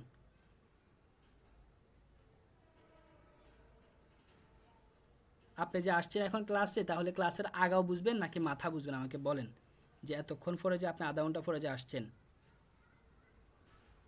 সমস্যা না ভাই, ভিডিও তো প্রথম থেকে প্লে করলে আবার পরবর্তীতে বুঝে নেবে আর। আচ্ছা, একটু বুঝে নিন ভাই। যদি ভিডিওগুলো যদি আপনি নিজ দায়িত্বে না বুঝেন, তাহলে কিন্তু ওই যে ক্লাস শেষে অথবা কোর্স শেষে কিন্তু আমারই দুর্নাম হবে, বুঝতে পারছেন? এই জন্য রাগ করেন না, ভিডিওটা দেখেন। হ্যাঁ, বা ক্লাসে সময় মতো আসেন। কাজ যদি বাড়তি কোনো ইম্পর্টেন্ট কাজ না থাকে, ক্লাসে জয়েন করেন সময় মতো। আচ্ছা, এখন বলেন এখানে কোনো ভাই সমস্যা? হসপিটালে ছিলাম তো তাই একটু লেট হয়েছে। আচ্ছা, ঠিক আছে ভাই, রাগ করেন না। ওকে ওকে, ঠিক আছে। আচ্ছা, এখন এখানে আপনাদের কারো সমস্যা আছে? যারা ক্লাস করতেছেন, যারা ছিলেন, তাদের কোনো সমস্যা আছে ভার্ব কনজুগেশনে? সব কিছু বুঝতে পারছেন না এখানে? ভাই, আপনি আচ্ছা, তুমি বুঝছো, আর বাকিরা মেয়েরা কি বুঝতে পারছে? জি ভাইয়া বুঝতে পারছি। আর লিজা আপু বুঝতে পারছে? লিজা আপু? লিজা আপু জি ক্লাসে ভাইয়া আছে? বুঝতে পারছি। আচ্ছা হ্যাঁ জি একটু। জি জি। আচ্ছা ঠিক আছে, আর বাকিরা ছেলেরা তো বুঝছে, ওরা ইনশাল্লাহ বুঝছে, না বুঝলে তো বলতেন। তাহলে যেহেতু এতটুকু বুঝছেন, আমরা পরবর্তীতে চলে যাচ্ছি। হ্যাঁ, 3 নম্বরে আসি আমরা এখন। 3 নম্বরে আমরা আরেকটা টপিক্স পড়বো এখন। সেই টপিক্সটা হচ্ছে আমাদের জাইন এবং হাবেন। হ্যাঁ, এটা হচ্ছে দুইটা বার্ব। জার্মান ভাষা আমরা ওই যে ইংলিশে আমরা অক্সিলারি বার্ব পড়েছিলাম না, am is are was were, সাহায্যকারী বার্ব, অক্সিলারি বার্ব। এই সেম এখানে আমাদের জার্মান ভাষাও অক্সিলারি বার্ব রয়েছে। হ্যাঁ, এগুলো এই দুইটাকে আপনি অক্সিলারি বার্ব বলতে পারেন ইংলিশের মতো করে। হ্যাঁ, তো এই অক্সিলারি বার্ব এই দুইটা ব্যতীত মনে করেন যে খুবই গুরুত্বপূর্ণ। কী বলবো, মানে বাক্য গঠন করতে গেলে, আপনি কথা বলতে গেলেই দেখবেন যে এই দুইটা বার্বের সাহায্য আপনাকে নেওয়া লাগতেছেই। এই জন্য এই দুইটা বার্ব অর্থাৎ সাহায্যকারী বার্ব হিসাবে ব্যবহৃত হয়। এই দুইটা বার্বকে আলাদাভাবে এখানে কনজুগেশন আপনাদেরকে লিখে দেওয়া বা বলে দেওয়া। হ্যাঁ, এই জন্য এগুলো গুরুত্ব অনেক। তো এগুলো দেখেন জাইন। হ্যাঁ, এই জাইনটার বাংলা অর্থ হচ্ছে হওয়া। ব্যাকেটে যেটা লিখে দিছি আমরা সেটা বাংলা অর্থ লিখে দিছি আর কি। এবং হাবেন, হাবেনের বাংলা অর্থ হচ্ছে আপনার আছে বা থাকা। হ্যাঁ, দুটো অর্থ হয়ে থাকে। তো চলেন এখন আমরা এই দুইটা বার্বের কনজুগেশন নিচে একটু দেখি। হ্যাঁ, এই দুইটা বার্বের কনজুগেশন একটু ব্যতিক্রম হয়ে থাকে এবং বেশি ব্যবহার করা হয়ে থাকে। তো আমরা প্রথমত জাইনের কনজুগেশনটা দেখি। হ্যাঁ, জাইনের যেটা বাংলার অর্থ হচ্ছে থাকা। তো এটার কনজুগেশনটা আপনারা মুখস্থ করে নেবেন, যেভাবে আছে এখানে একবার হুবহু এভাবে মুখস্থ করবেন যে জাইন বার্বটা ইসের ক্ষেত্রে হয়ে যাবে বিন, ডুয়ের ক্ষেত্রে হয়ে যাবে বিস্ট, এবং এর জি এস। হ্যাঁ, এই তিনটা ফ্যাশনাল ফরম্যানের ক্ষেত্রে কনজুগেশন সবসময় সেম থাকে। ঠিক আছে, তো এর জি এস এটার ক্ষেত্রে, এই তিনটার ক্ষেত্রে জাইন বার্বটা কনজুগেশন হয়ে যাবে ইস্ট। সেমভাবে দেখেন ভিয়া, ভিয়ারের ক্ষেত্রে আপনার জাইন বার্বটা হয়ে যাবে জিন্ট, ইয়রের ক্ষেত্রে হয়ে যাবে জাইট, জি এর ক্ষেত্রে হয়ে যাবে জিন্ট। হ্যাঁ, এই জাইন বার্বের অর্থ কি? থাকা না? জাইন বার্বের অর্থ থাকা। এ সেম এ বিনের অর্থ থাকা, বিস্টের অর্থ থাকা, ইস্ট অর্থ থাকা, জিন্ট অর্থ থাকা, জাইড অর্থ থাকা, জিন্ট অর্থ থাকা। হ্যাঁ, এখানে এই যে সিরিয়ালে আপনি যতগুলো এখানে এই যে শব্দ দেখতে পাচ্ছেন, এই শব্দগুলো যে কথা আপনার এই যে জাইন বার্ব একই কথা। হ্যাঁ, এই যে জাইন বার্ব আমরা যে অর্থের জন্য ব্যবহার করব এগুলো একই অর্থের জন্য ব্যবহার করব। শুধুমাত্র জাইন বার্বটাকে আমরা কনজুগেশন করছি এখানে। হ্যাঁ, এই যে এটা আউলা ফেল, এটা ভালো করে বলার কারণ হচ্ছে কি, যখন আমরা সেন্টেন্সে যাই না, সেন্টেন্স গঠনে যায় না, তখন এই যে যখন এই চরিত্রগুলো দেখে, বিন দেখে, বিস্ট দেখে, ইস্ট দেখে, তখন ওই যে ছাত্রটা মানে একটু আউলে ফেলে যে ভাইয়া এইটা কি, কোন বার্ব থেকে আসছে বা কীভাবে আসছে, ওই তখন আর ধরতে পারে না। তো এই জন্য আপনাদেরকে বিশেষ করে বলে দেওয়া যে এই জাইন বার্বটার কনজুগেশনটা ভালো করে যদি মুখস্থ করেন বুঝে বুঝে, তাহলে ওইখানে গেলে আপনারা বুঝতে পারবেন, না হলে কিন্তু বুঝতে পারবেন না। তো এখানে আপনারা মুখস্থ করে নেবেন হুবহু। হ্যাঁ, ইসের ক্ষেত্রে জাইন বার্বটা হয়ে যাবে বিন, ডুয়ের ক্ষেত্রে হয়ে যাবে বিস্ট, অর্থাৎ জাইনে কিন্তু, হ্যাঁ এগুলো সবগুলো কিন্তু জাইন বার্ব, শুধুমাত্র তার স্পেলিংটা অর্থাৎ বানানটা চেঞ্জ করে ফেলতেছে, বাট তার অর্থ কিন্তু সেম থাকবে। বারবার করে বলতেছি আমি। তাহলে ইস বিন, ডু বিস্ট, এর জি এস ইস্ট, ভিয়া জিন্ট, ইয় জাইড, জি জিন্ট। হ্যাঁ, এভাবে আপনারা সিরিয়াল ওয়েজ মুখস্থ করে নেবেন জাইন বার্বের কনজুগেশনটা। আচ্ছা, এরপর আসেন আমরা জাইন বার্ব যেহেতু কনজুগেশন শিখছি, এখন আমরা দুইটা উদাহরণ দেখি এই বার্বটা দিয়ে। হ্যাঁ, তো চলুন আমরা দুইটা উদাহরণের মধ্যে প্রথম উদাহরণটা লিখলাম, ইস বিন সু হাউজে, আমি বাসায় আসি। হ্যাঁ, মানে থাকা আর কিন্তু মানে আসি আর থাকা কিন্তু অর্থ কিন্তু প্রায় সিমিলারই দেখায়। হ্যাঁ, তো বাংলা অর্থ সৌন্দর্যের জন্য আমরা আসি লিখছি আর কি, একবারে মানে ভুল ধরেন না যে ভাই এখানে লিখছেন থাকা, এখানে আবার আসি চলে আসে, থাকা আর আসির মধ্যে কি পার্থক্য আছে? ভাই এটা এই আবার যে ধরেন না। শুটার, সেই শুটার কিসের সুটা হচ্ছে কি একটা অর্থ, ফ্রি পজিশন। হ্যাঁ, মিনিং? সুটা হচ্ছে একটা ফ্রি পজিশন। এটা মানে আপনার ওই যে ফ্রি পজিশন ক্লাসে যখন যাব তখন আপনাকে বুঝিয়ে দেওয়া হবে। হ্যাঁ, এখন যেভাবে আছে এভাবে থাকুক, মাথা অলাইন না, যেটা বুঝাতে যাচ্ছি ওটা বুঝেন। ঠিক আছে, ফ্রি পজিশন ক্লাস আছে তো ওইখানে গেলে বুঝিয়ে দিব, সমস্যা নেই। আচ্ছা, তাহলে এখন আপনি দেখেন, হ্যাঁ আমরা এখন জাইন বার্ব দিয়ে বাক্য গঠন করতেছি। তো জাইন বার্ব দিয়ে বাক্য গঠন করার ক্ষেত্রে আমার প্রথমে একটা সাবজেক্ট আনছি, এরপরে সাবজেক্টের পরে আমার জাইন বার্ব অর্থাৎ সাহায্যকারী বার্ব হিসেবে আমি জাইন বার্বটা আনছি। তো জাইন বার্ব এখানে জাইন না লিখে আমি বিন কেন লিখছি, কারণ জাইনটা ইসের ক্ষেত্রে কি হয়ে যায়, বিন হয়ে যায়। হ্যাঁ, জাইনটা তার এই যে স্পেলিংটা সে কি করে ফেলে, বিন করে ফেলে আর কি। হ্যাঁ, তার এই যে মডিফাই করে ফেলে, তো বিন হয়ে গেছে এই জন্য যে ইস বিন। এরপরে আমার অবজেক্ট হিসাবে সু হাউজে আসছে। হ্যাঁ, সুটা হচ্ছে একটা ফ্রি পজিশন, এটা ফ্রি পজিশন ক্লাসে সুন্দর করে ব্যাখ্যা করে বোঝানো হবে। তাহলে ইস বিন সু হাউজে, আমি বাসায় আসি বা থাকি, মানে যেটা বুঝেন আপনি, যেভাবে বুঝেন বাংলা, তাহলে আমি বাসায় আর কি, এক কথা বলতে গেলে সুন্দর বাংলা বলতে গেলে যে আমি বাসায়। আচ্ছা, এরপরে দেখেন আরও একটা উদাহরণ আমরা লিখলাম, এর ইস্ট মিউডে। হ্যাঁ, এর ইস্ট মিউডে। তো দেখেন এখানে এই যে ইস্টটা কোথা থেকে আসছে, এই ভার্বটা কোথা থেকে আসছে, জাইন ভার্ব থেকে আসছে। তো এই জাইন ভার্বে দেখেন এই যে জাইন ভার্ব, এই জাইন ভার্বটা এর জি এস, হ্যাঁ এই তিনটা ফ্যাশনাল ফর্মের জন্য কনজুগেট কি হয়, ইস্ট হয়ে যায়, জাইন ভার্বটা ইস্ট হয়ে যায়। তো আমরা যেহেতু এখানে এর দিয়ে বাক্য গঠন করতেছি, হ্যাঁ পুরুষ বোঝাচ্ছি এর দিয়ে, যেহেতু এখানে যে এর ইস্ট মিউড অর্থাৎ সে হয় ক্লান্ত আর কি, সে ক্লান্ত বা সে হয় ক্লান্ত। তো এখানে আমরা এই যে সাহায্যকারী ভার্ব জাইন ভার্ব আনলাম, জাইন ভার্বের কনজুগেট ইস্ট লিখে আনলাম আবার, হ্যাঁ ডিরেক্ট আবার জাইন বসাই দিয়েন না, জাইন ভার্বের কনজুগেট হয়ে বসবে। তাহলে আমরা এখানে কি জাইন ভার্বটা এভাবে আপনি শিখে নেবেন যে জাইন ভার্ব অর্থ কি, হয় অথবা থাকা, হ্যাঁ দুটো অর্থ হয়ে থাকে, আপনি খাতার মধ্যে লিখে রাখতে পারেন। জাইন অর্থ হয় অথবা থাকা অর্থে বোঝায় আর কি জাইন ভার্বটা। তো এইভাবে আপনি জাইন ভার্বটা যখন আপনি কোনো কিছু বলতে যাবেন, আপনার হয় বাংলাতে হয় অথবা থাকা যখন অর্থটা আপনাকে বলতে হবে, ব্যবহার করতে হবে, তখনই আপনি ওই বাংলা অর্থের জন্য এই জাইন ভার্বটা ইউজ করবেন। ঠিক আছে, এইভাবে আপনি এই সাহায্যকারী ভার্বটা আপনাকে মাস্ট বি ইউজ করতেই হয় বাক্য বলার সময়। তাহলে আমাদের জাইন ভার্বটা নিয়ে আমরা যে বাক্য গঠনও দেখলাম এবং কি তার যে কনজুগেশনটাও দেখলাম। এখন আমরা চলে যাব যে আরেকটা অক্সিলারি ভার্ব বা সাহায্যকারী ভার্ব রয়েছে, সেটা হচ্ছে হাবেন ভার্ব। তো এই হাবেন ভার্বের অর্থ হচ্ছে আপনার আছে বা থাকা আর কি, হ্যাঁ যে কোনো কিছু আমার আছে বা রয়েছে বা থাকা, এমন অর্থের জন্য আমরা হাবেন এই ভার্বটা ব্যবহার করে থাকি জার্মান ভাষায়। তো এটার কনজুগেটটা আপনি ওই যে উপরের মতো করে জান ভার্বের মতো করে আপনি মুখস্থ করে নেবেন। হ্যাঁ যে এর ক্ষেত্রে আমার হাবেনটা কি হয়ে যায়, হাবে হয়ে যায়। ডু এর ক্ষেত্রে হাবেন ভার্বটা হয়ে যাবে হাস্ট। এর জিএস এর ক্ষেত্রে হাবেন না বলে আপনি বলবেন হাট। ভিআর এর ক্ষেত্রে হাবেনটা হাবেনই থাকবে, হ্যাঁ ভিআর দিয়ে যখন বাক্য গঠন করবেন তখন হাবেন ভার্বে কোনো পরিবর্তন হয় না, হাবেনটা হাবেনই লিখে ফেলবেন আপনি। এরপরে ইয়রের ক্ষেত্রে আপনার হাবেন ভার্বটা হয়ে যাবে হাফট এবং জি এর জন্য হয়ে যাবে হাবেন ভার্বটা হাবেনি, হ্যাঁ কোনো পরিবর্তন হয় না। তো যেভাবে আছে এইভাবে শুধু মুখস্থ করে নেবেন কনজুগেশনটা। তো আমরা দুইটা উদাহরণ দেখি, যেহেতু আমরা কনজুগেশন দেখছি এখন আমরা দুইটা উদাহরণ দেখি যে উদাহরণের মাধ্যমে সে কীভাবে চেঞ্জ হচ্ছে। তো আমরা প্রথম উদাহরণটা লিখলাম, ইস হাবে আইন বুক, হ্যাঁ আমার কাছে একটি বই আছে বা রয়েছে আর কি, হ্যাঁ আছে বা রয়েছে অর্থের জন্য আমরা হাবেন ইউজ করি, এই জন্য এখানে আমার হাবেনটা আসছে যে ইস হাবে আইন বুক। তো এখানে আমরা হাবেন না লিখে হাবেটা কেন লিখলাম, কারণ আমরা জানি যে হাবেন ভার্বটা ইসের ক্ষেত্রে কি হয়ে যায়, হাবে হয়ে যায়। তো এই জন্য এখানে আমরা হাবেন না লিখে হাবে লিখছি, হ্যাঁ এনটা বাদ পড়ে গেছে। সেমভাবে দেখেন সেকেন্ড উদাহরণটা, জি হাট আইনে কাটছে অর্থাৎ তার একটি বিড়াল আছে বা রয়েছে, হ্যাঁ তো এখানে দেখেন এখানে আমরা আছে বা রয়েছের জন্য ভার্ব হিসাবে হাবেন ভার্বটা ইউজ করছি।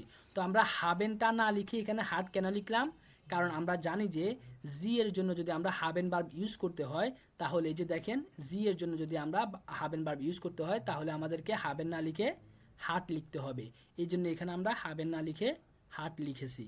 হ্যাঁ আমাদের শুদ্ধভাবে এখানে ভার্ব কনজুগেট হয়েছে এবং বাক্য সঠিক হয়েছে।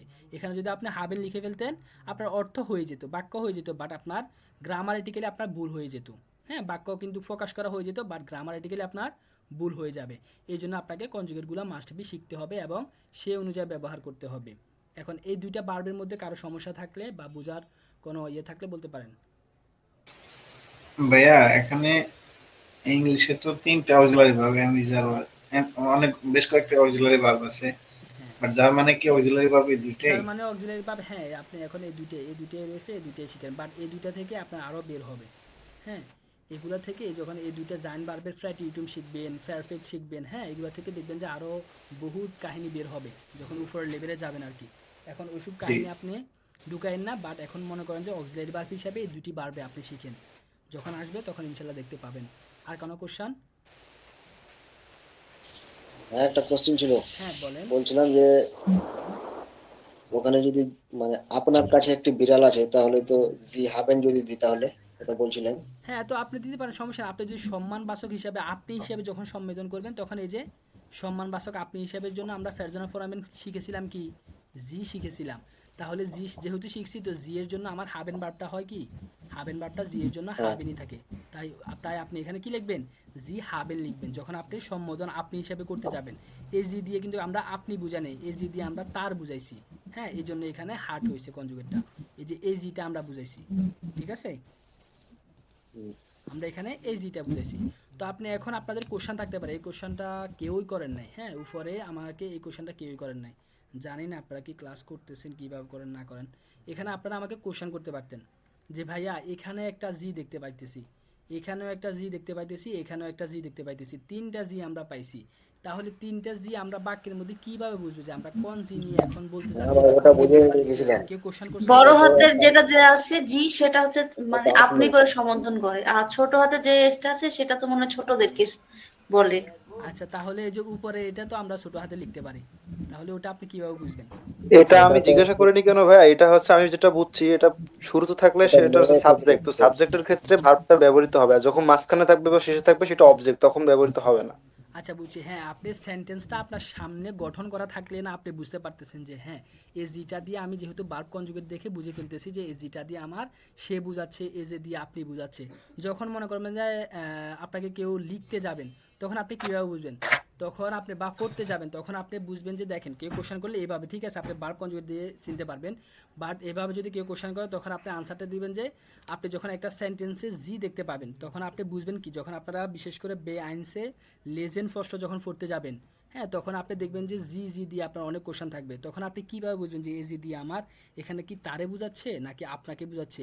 হ্যাঁ এটা আপনার মাথার মধ্যে একটু কনফিউশন চলে আসে, তখন আপনি বুঝে নেবেন যে যে সেন্টেন্সটার মধ্যে আপনি জি পাইছেন ওইটার আগে আপনি দেখতে পাবেন, মানে অর্থাৎ ওইটার আগের লাইনগুলো আপনি পড়লে বুঝতে পারবেন যে এখানে কি আমি একটা মানুষ নিয়ে কথা বলতেছি, একটা মহিলা নিয়ে কথা বলতেছি, নাকি আমি আপনাকে নিয়ে কোনো সম্বোধন করে কথা বলতেছি, ওটা আপনি আগের লাইনগুলো দিয়ে বুঝতে পারবেন, অথবা সেন্টেন্সটার কনজুগেট দিয়ে আপনি বুঝতে পারবেন। দুইটা উপায়ে আপনি বুঝতে পারবেন যে এখানে এই তিনটা জি দিয়ে আপনি কোন কোন ক্ষেত্রে কাকে কাকে বুঝাচ্ছি, ঠিক আছে? আচ্ছা ঠিক আছে, গুড, মাশাআল্লাহ আপনাদের অনেকেই বুঝতে পারছেন, মাথার মধ্যে সিরিয়ার জন্য কোশ্চেন করেন বা আবার অনেকে আপডেট আপনারা দেখি। মাশাআল্লাহ মাশাআল্লাহ, ঠিক আছে, অনেক ভালো স্টুডেন্ট পাইছি আমি এবিসি। তাহলে এখন আমাদের হাবেন বারবের শেষ, এখন জাইনার হাবেনের মধ্যে কারো কোশ্চেন আসে নাকি পরবর্তীতে যাব? কোশ্চেন নাই ভাইয়া, পরবর্তীতে যান। আচ্ছা তোমার তো কোশ্চেন, আর বাকিদের না ভাই, আপাতত কোনো প্রবলেম নাই। আচ্ছা ঠিক আছে, না ভাইয়া কোনো প্রবলেম নেই। আচ্ছা ঠিক আছে, তাহলে জাইনার হাবেন। ভাই আমার আছে একটু, হ্যাঁ বলেন বলেন।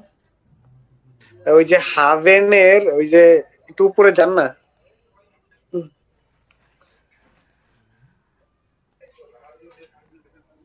হ্যাঁ গেলাম।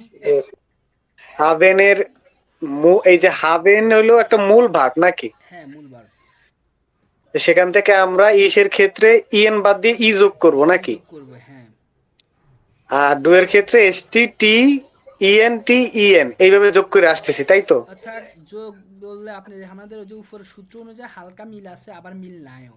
হ্যাঁ এই যে কিন্তু এই যে হাটের ক্ষেত্রে এর মিলটা পাচ্ছি না, হ্যাঁ এই সেটি হাট। বলতেছি যে সূত্রের সাথে এটা মিলাই আপনি শিখতে পারবেন না, এই জন্য এটা আলাদা করে লেখা। হ্যাঁ এই দুইটা ও মানে এই ভার্বটা আলাদা করে লেখা, সব ভার্বের ক্ষেত্রে একরকমের হয় না। হ্যাঁ বাট না, এই যে জাইনার হাবেনের ক্ষেত্রে বিশেষ করে এই যে সাহায্যকারী ভার্ব জাইনার হাবেনের ক্ষেত্রে আমাদের সূত্র মোতাবেক মানে কনজুগেশনটা হয় না, ওদের কনজুগেশনটা আলাদা, সম্পূর্ণ ব্যতিক্রমী। দেখতে পাচ্ছেন, দেখছেন হার্ট হয়ে গেছে, এরপর দেখেন যে হাস এই হয়ে যে গেছে।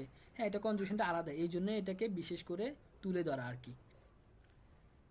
এটা ব্যতিক্রম নাকি? হ্যাঁ ব্যতিক্রমী, এটা আলাদা করে এই দুইটা বার আপনি এই কনজুগেশনটা মুখস্থ করবেন, সূত্রের সাথে মিলাইয়া মুখস্থ করতে পারবেন না, এটা আলাদা করে মুখস্থ করে নেবেন।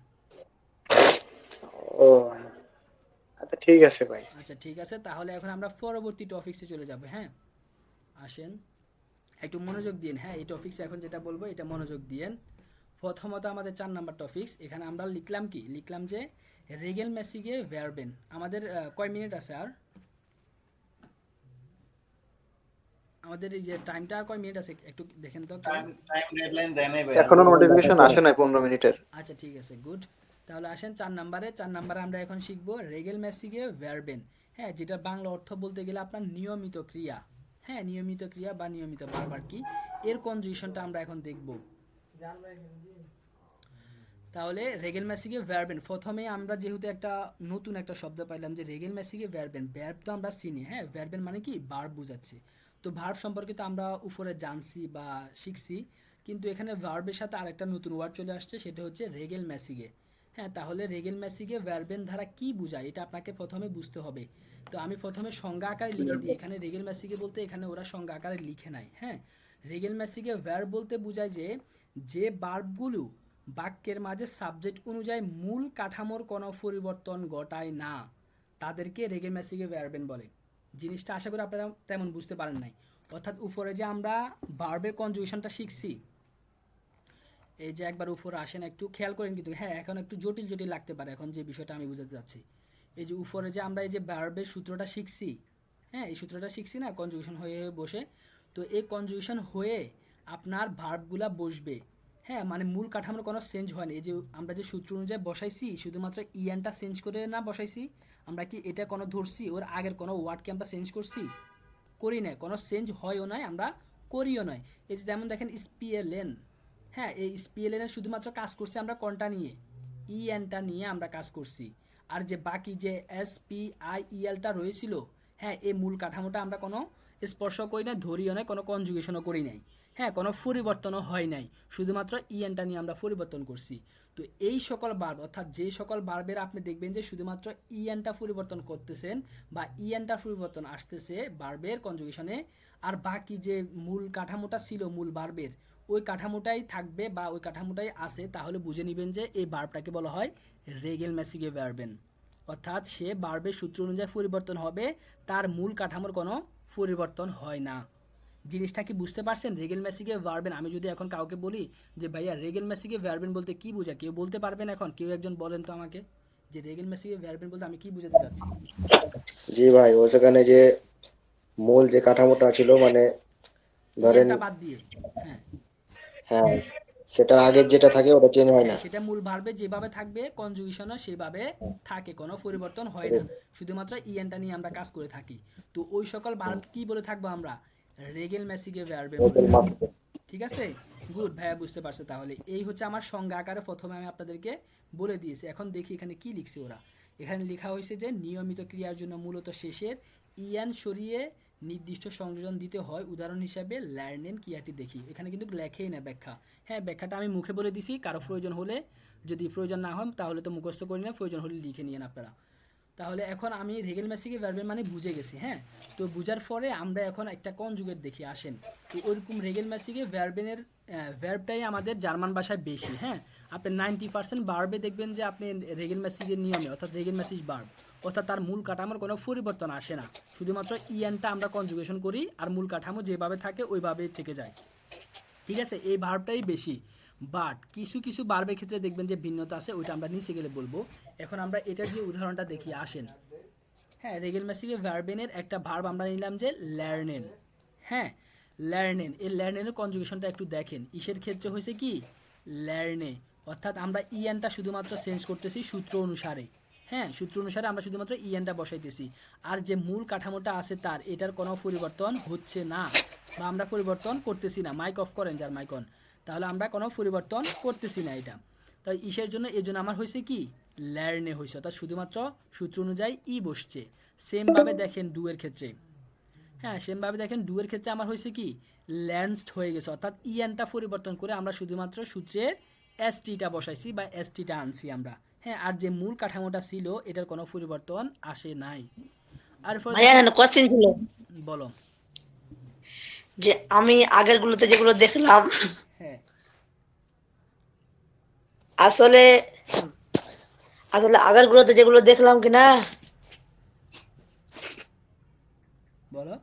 আমার কথা শুনতে পাচ্ছেন? হ্যাঁ শুনতে পাচ্ছি, তুমি বলো, কোশ্চেন করো। না কলকাতা, বলো। ওমা তোমার কোশ্চেনে বলতে পারতেছো না, তা আমি কি আনসার দিব তোমাকে বলো? তাহলে আমি বুঝাই। নেট প্রবলেম মনে হয়। আচ্ছা নেট প্রবলেম, আচ্ছা বুঝানোর শেষে কোশ্চেনটা করো। তোমাদেরকে আগেই বলেছে, সালে ভাই তো বলছে তাই না, যে বুঝানো শেষ হলে আমি তো তোমাদেরকে সময় দিই যে হ্যাঁ এখন কোশ্চেন করতে পারো। আচ্ছা আসেন তাহলে আমরা এখন রেগেলম্যাসিকে ভার্বেনের একটা উদাহরণ দেখতেছিলাম আর কি, যেটা আমরা উপরেও দেখেছিলাম যে কনজুগেশনটা কীভাবে সূত্র অনুসারে হয়ে থাকে, ওইটাই আমরা এখানে আবার রিপিট করলাম। যে দেখেন ইসের ক্ষেত্রে লার্নে হয়েছে, শুধুমাত্র ইএনটা চেঞ্জ হয়েছে। হ্যাঁ বাকি যে কাঠামোটা আছে ওটার কোনো পরিবর্তন হচ্ছে না। সেমভাবে ডুয়ের ক্ষেত্রে আমরা জানি সূত্রে এসটি হয়, এখানে আমরা এসটি বসাই দিছি আর মূল কাঠামো যেভাবে ছিল ওইভাবেই রয়ে গেছে।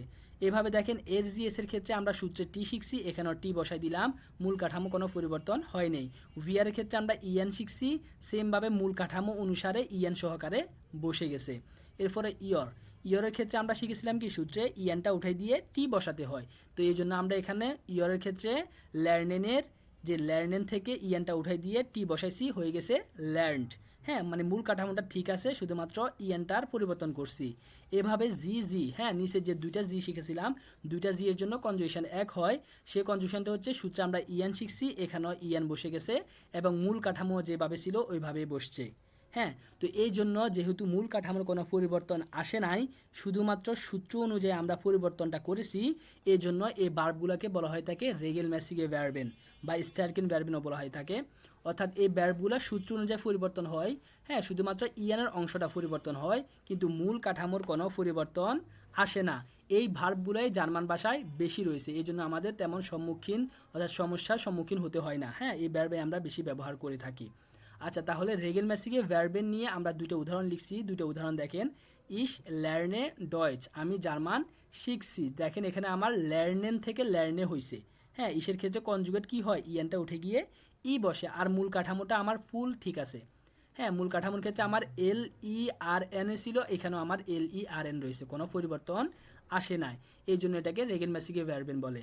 সেমভাবে দেখেন ডু লার্নড ইংলিশ, তুমি ইংরেজি শিখছ, এখানে শুধুমাত্র আমার ইএনটার পরিবর্তন আসছে, মূল কাঠামোর কোনো পরিবর্তন আসে নাই। এইগুলো হচ্ছে, এই দুটো হচ্ছে আমার রেগেলম্যাসিকে ভার্বেনের উদাহরণ। এখন আমরা যদি কোশ্চেন থাকে তাহলে বলতে পারেন যে ভাইয়া রেগেলম্যাসিক নিয়ে আমার আরও কোশ্চেন আছে, তাহলে বলেন। ভাই বলছি জি ভাইয়া বলছিলাম। একজন একজন করে বলো। আমার কোশ্চেনটা ছিল যে তাহলে আপনি স্ক্রল করেন উপরে, জি বলেন। বলছি একটু স্ক্রল করেন উপরের দিকে, উপরের দিকে যাব?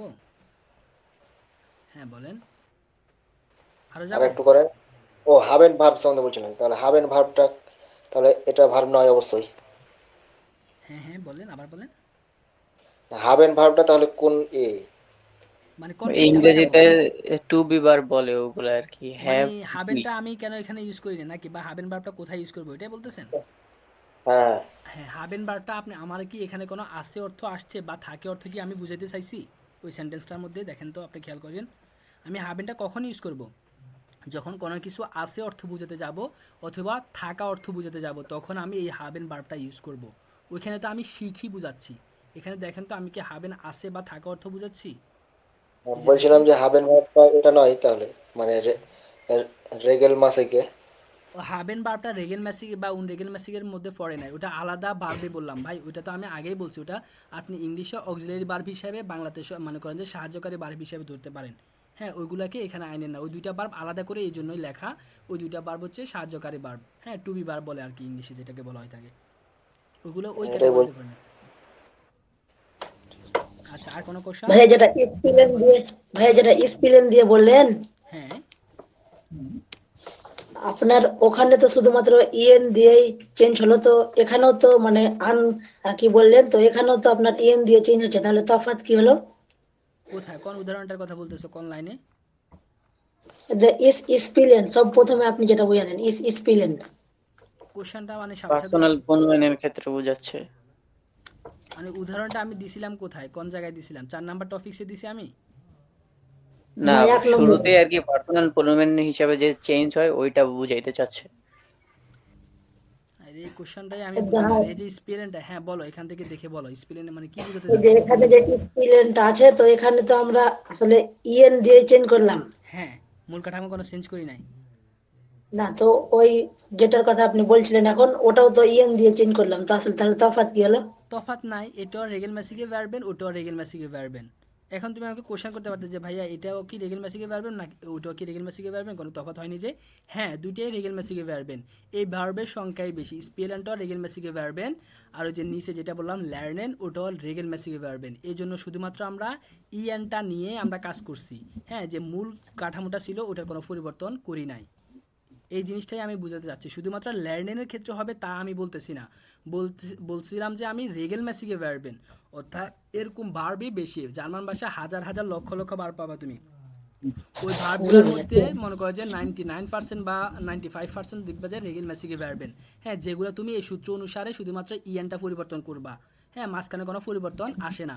তো ওই রেগেল ম্যাসিকে ভার্বেনের মধ্যে এই লার্নেন ভার্বটাও পড়ছে, ওই স্পিলেন ভার্বটাও পড়ছে, এই জন্য এগুলোর মূল কাঠামোর পরিবর্তন হয় নাই, শুধুমাত্র ইএনটা পরিবর্তন হয়েছে।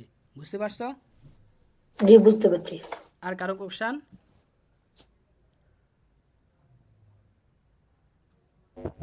না ভাই কোনো কোশ্চেন নেই।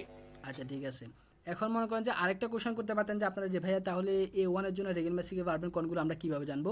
তো সেটার জন্য আপনারা চাইলে একটা লিস্ট আমি দিয়ে দিতে পারি। ক্লাস শেষে আমি আপনাদেরকে ওই লিস্টটা দিয়ে দিব যে রেগেল মেসিকে ভার্বেনের দরকার হলে একটা লিস্ট দিয়ে দিব যা আইএনসের জন্য যথেষ্ট হবে। ওইখান থেকে আপনি রেগেল মেসিকে ভার্বেনগুলো দরকার হলে শিখে নিয়েন। হ্যাঁ আচ্ছা, তাহলে আমরা এখন লাস্ট যে টপিকস মনে হয় না আরও একটা টপিক আছে। হ্যাঁ এখন ফার্স্ট নাম্বার টপিক্সে আসেন। ফার্স্ট নাম্বার টপিক্সটা এখন আমরা শিখবো unregelmäßige Verben। আমরা এর আগে শিখছি কি রেগেলম্যাসিগে ভার্বেন, এখন শিখবো unregelmäßige Verben, অর্থাৎ উপরে যেটা শিখে আসছি ওটার বিপরীতটাই হবে unregelmäßige Verben-এর কাহিনী। বুঝতে পারছেন? তো উপরে এইখানে সংজ্ঞা আকারে ওনারা লেখে নাই, বাট আমি মুখে বলে দিতেছি। দেখেন যে unregelmäßige Verben কোনগুলা, হ্যাঁ অর্থাৎ যে বার্বগুলা আমার সূত্র অনুযায়ী পরিবর্তন হলেও তার মূল কাঠামোর পরিবর্তন করে বা মূল কাঠামোর পরিবর্তন হয় তাকে ভাই আওয়াজ কম আসতেছে। আওয়াজ কম আসতেছে? বাকি সবাই কি আওয়াজ কম পাইতেছেন আমার? জি ভাই ঠিক আছে তো ঠিক আছে ঠিক আছে। ভাইয়া তাহলে আপনি একটু জয়েন করেন, আবার বের হয়ে আবার জয়েন করেন। যে ভাইয়ের সমস্যা হচ্ছে ও ভাইয়া বের হয়ে আবার জয়েন করেন। তাহলে আমি বলতেছি কি শুনেন, তাহলে unregelmäßige Verben-এর যদি সংজ্ঞা যদি আমি আপনাকে জিজ্ঞেস করি বা আপনাদেরকে যদি বলতে বলি তখন আপনি কীভাবে বলবেন যে unregelmäßige Verben জিনিসটা কি? হ্যাঁ তখন আপনি এভাবে বলবেন যে যে বার্বগুলো আমার সূত্র অনুযায়ী কনজুগেশন হলেও মূল কাঠামোরও পরিবর্তন হয়ে যায় তাকে unregelmäßige Verben বলা হয়। তাহলে জিনিসটা কি বুঝতে পারছেন? জিনিসটা হচ্ছে যে আমরা উপরে শিখছিলাম কি শুধুমাত্র ইএনটা পরিবর্তন হবে। উপরে আমরা শিখে আসছিলাম কি শুধু ইএনটা পরিবর্তন হয়, আর যে মূল কাঠামোটা থাকে ওটার কোনো পরিবর্তন হয় না। তো এখন আবার এখানে এসে আমরা বলতেছি যে মূল কাঠামোটাও পরিবর্তন হয় এবং ইএনটাও সূত্র অনুযায়ী পরিবর্তন হবে। তো এই জন্যই এই ভার্বগুলোকে বলা হয় থাকে unregelmäßige Verben, এবং এই ভার্বগুলোর সংখ্যা খুব কম। আপনাকে এগুলা মুখস্থ করতে হবে যে কোন ভার্বগুলো unregelmäßige Verben, এগুলো একটু মুখস্থ করতে হয় কষ্ট করে। তো এগুলা কিভাবে কোনটার ক্ষেত্রে কিভাবে মূল কাঠামোটা চেঞ্জ হয় এটার কোনো সূত্র বা কোনো ফর্মুলা বা কোনো নিয়ম নেই। এটা আপনাকে যেভাবে পরিবর্তন হয় ওইভাবেই আপনাকে কনজুগেশনটা মুখস্থ করতে হবে, যে মূল কাঠামোটা কিভাবে পরিবর্তন হচ্ছে ওইটা ওইভাবে আপনাকে মুখস্থ করতে হবে। এই জন্য এই ভার্বগুলো একটু কঠিন মনে হবে আপনার কাছে, তবে সমস্যা নাই, হয়ে যাবে। তাহলে সংজ্ঞাটা আশা করি সবাই বুঝতে পারছেন যে unregelmäßige Verben কোনগুলোকে বলবেন। তো এখন আমরা এরকম একটা ভার্ব দেখব, হ্যাঁ যে কিভাবে সে তার মূল কাঠামো চেঞ্জ হবে এবং সূত্র অনুযায়ী ইএনটাও চেঞ্জ হবে সেটা একটু দেখি আসেন।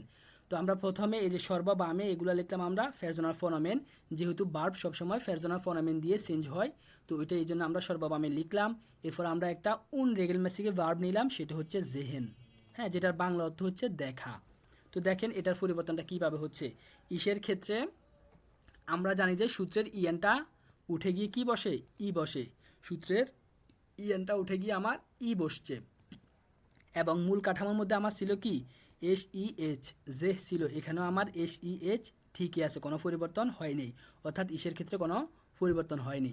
সেমভাবে আসেন ডু, হ্যাঁ ডু এর ক্ষেত্রে দেখেন ডু এর ক্ষেত্রে আমরা ভার্ব কনজুগেশনের সূত্রটা জানি কি যে ইএনটা উঠাই দিয়ে আমাকে এসটি বসাতে হয়। দেখেন আমরা ইএনটা উঠে দিয়ে এসটি বসাইছি, হ্যাঁ এসটি বসানোর পরে এখন খেয়াল করেন যে মূল কাঠামোতে আমার একটা পরিবর্তন চলে আসছে। উপরে মূল ভার্বে কিন্তু আমার কোনো আই ছিল না, উপরে ছিল আমার ই, কিন্তু এখানে দেখেন যে আমার একটা আইস চলে আসছে। দেখছেন এসের পর একটা আইস চলে আসছে, অর্থাৎ জেহেন থেকে আমার এখানে হওয়ার কথা ছিল জেস্ট হওয়ার কথা ছিল, কিন্তু না, এটা unregelmäßige Verb। এটা সূত্রটা মানলেও তার এই যে ভিতরের কাঠামোটা চেঞ্জ করে ফেলছে। হ্যাঁ তো ভিতরের কাঠামোটা চেঞ্জ করে ফেলে সে হয়ে গেছে জেহেন থেকে ডুয়ের জন্য হয়ে যাবে জিয়েস্ট। হ্যাঁ তাহলে এইভাবে যে চেঞ্জ হয়েছে সে এখানে যে আইস চলে আসছে জেহেন থেকে ডুয়ের ক্ষেত্রে যে আইস চলে আসবে এটার কোনো সূত্র নাই, এটা আপনাকে মুখস্থ করতে হবে এই কনজুগেশনটা। এই হচ্ছে unregelmäßige Verben-এর নিয়ম বা ফর্মুলা। আচ্ছা এরপরে দেখেন বাকিগুলো দেখেন এর জিএস, হ্যাঁ এটার ক্ষেত্রে আমরা ভার্বের কনজুগেশনের সূত্রে কি শিখছিলাম যে ভার্বের ইএনটা উঠাই দিয়ে আমাদেরকে একটা টি বসাতে হয়। তো আমরা ভার্বের ইএনটা উঠাই দিয়ে টি বসাইলাম, ঠিক আছে আমাদের সূত্র অনুযায়ী কনজুগেশন হওয়ার কথা যে হয়ে গেছে, কিন্তু না, এটা unregelmäßige Verben, এটা তার ভিতরের কাঠামো চেঞ্জ করে ফেলছে, অর্থাৎ এখানে ই ছিল কিন্তু এখানে আই হয়ে গেছে, তার মানে ভিতরের কাঠামো চেঞ্জ হয়েছে অর্থাৎ জেড হয়ে গেছে। হ্যাঁ এভাবে আপনি এটা unregelmäßige Verben, তো এগুলোর পরিবর্তন যেভাবে হচ্ছে এটা আপনাকে মুখস্থ করতে হবে যে পরিবর্তনটা কি হচ্ছে। হ্যাঁ তো এই পরিবর্তনটা সাধারণত ডু এর জিএস এই চারটার ক্ষেত্রেই পরিবর্তনটা আসে। হ্যাঁ, আর বাকিগুলো আমাদের ওই যে সূত্র অনুযায়ী বসে যায়। ঠিক আছে, তো এই চারটার ক্ষেত্রে শুধুমাত্র পরিবর্তনটা মূল কাঠামোর পরিবর্তন আসে উন্ডেগেলমেসিগে ভার্বেনের, আর বাকিগুলো আমাদের যে সূত্র অনুযায়ী মূল কাঠামো ঠিক থাকে, শুধু সূত্র অনুযায়ী বসে যাবে। তো দেখেন আমাদের ভিআরের ক্ষেত্রে আমাদের জেহেন হয়েছে, অর্থাৎ সূত্রে আমরা ইয়ান থাকে, এখানেও আমাদের ইয়ানে রয়েছে, মূল কাঠামো ঠিক রয়েছে। দেখছেন মূল কাঠামো যেভাবে আছে এখানে মূল কাঠামো একইভাবে আছে। এরপর দেখেন ইয়রের ক্ষেত্রে আমরা সূত্রে শিখেছিলাম ইয়ানটা উঠাই দিয়ে আমাদেরকে টি বসাতে হয়, আমরা ইয়ানটা উঠাই দিয়ে টি বসাইলাম এবং মূল কাঠামো আমাদের ঠিক রয়েছে, কোনো পরিবর্তন হয় নাই, জেড হয়ে গেছে। সেমভাবে দেখেন আমাদের জি এর ক্ষেত্রে আমরা সূত্রে শিখেছিলাম যে ইয়ানটা ইয়ানে থাকে, তো আমাদের এখানে ইয়ানটা ইয়ানে বসছে এবং মূল কাঠামো যেভাবে ছিল ওইভাবেই বসে গেছে। তাহলে তার মানে উন্ডেগেলমেসিগে ভার্বেনের যে মূল কাঠামো পরিবর্তনটা আসে ওটা কার ক্ষেত্রে আসবে? ডু এবং এর জিএস এই তিনটার ক্ষেত্রে পরিবর্তনটা আসে, আর বাকিদের ক্ষেত্রে সূত্রের মতো করে পরিবর্তন হয়ে বসে যাবে, কিন্তু মূল কাঠামোর কোনো পরিবর্তন আসবে না। এই হচ্ছে ভাইয়া আমার- 3 মিনিট আছে। হ্যাঁ, সমস্যা নেই। এই হচ্ছে আমার উনরেগেলমেসিগে ভার্বেন। তো এখন চলেন আমরা একটু দুইটা উদাহরণ দেখে আসি। যে ইশ জেহে ডেন ফিল্ম, আমি সিনেমাটি দেখেছি। দেখেন এখানে আমার জেহে ওই যে ইসের ক্ষেত্রে কোনো মূল কাঠামোর পরিবর্তন হয়নি, শুধুমাত্র আমার ওই যে সূত্র অনুযায়ী ইটা বসছে। হ্যাঁ, ইয়ানটা উঠে দিয়ে ই বসাইছি। এরপর দেখেন এর ক্ষেত্রে খেয়াল করেন, এর ক্ষেত্রে আমরা লিখতাম যে এর জেট ডাস বিল্ড, সে ছবিটি দেখছে। এই যে দেখেন এখানে হওয়ার কথা ছিল শুধুমাত্র টি। হ্যাঁ, আমরা সূত্রে এসে প্রথমে শিখেছিলাম কি যে শুধুমাত্র ইয়ানটা উঠাই দিয়ে এর ক্ষেত্রে টি বসাতে হয়, কিন্তু না, তার মূল কাঠামোরও পরিবর্তন চলে আসছে। আমরা জানি যে কি উন্ডেগেলমেসিগে ভার্বেনের ডু এবং এর জিএস এর ক্ষেত্রে মূল কাঠামোরও পরিবর্তন আসে, এই জন্য এখানে এর ক্ষেত্রে তার মূল কাঠামোরও পরিবর্তন আসছে এবং সূত্র অনুযায়ীও ইয়ানটা পরিবর্তন হয়েছে।